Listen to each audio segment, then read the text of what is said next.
Hi mga kagilaans! Are you traveling to Bangkok, Thailand soon? Naghahanap ba kayo ng kakaibang activities with your family, friends, or even significant other? I suggest isama nyo sa bucket list nyo tong Royal Princess Sunset Cruise.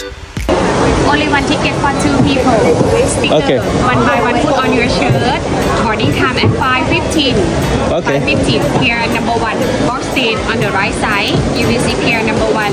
And we use the bigger one from our company, the Planet Cruise. Same program, same company, but this one, the newest, the new one. And after ng konting briefing, dumiretso na agad kami dito sa sasakyan naming cruise ship. Napakadami naming kasabay and marami ding Pinoy dyan. And pagka-introduce sa atin ng seat natin, syempre, ano pang gagawin natin? Kainan time na. At ayan, kitang-kita yung sunset. Actually, meron silang dinner cruise pero pinili ko yung sunset kasi para at least makita natin yung may araw pa and yung paggabi na.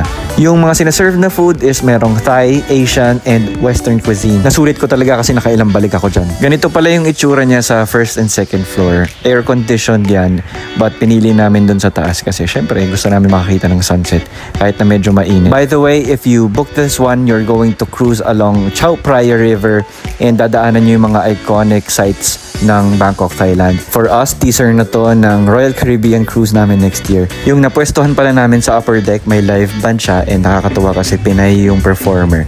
And ang dami niyang alam na songs. From Thai, Korean, Japanese, and even Western. Ang dami niyang alam. Performer talaga ang mga Pinay. Nakaka-proud lang talaga no? Pero at the same time, nakakalungkot din kasi syempre malayo sila sa family. Ayan, shoutout kay ate. Napasayaw talaga kami sa performance sila. Grabe.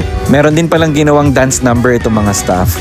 And entertainment at its finest talaga. For as low as 1,300 pesos per person, para sa amin, sulit na talaga to. You can book this through Klook and use my promo code for additional discount. Yun lang mga kagilaans. Bye! God bless and do not settle for less.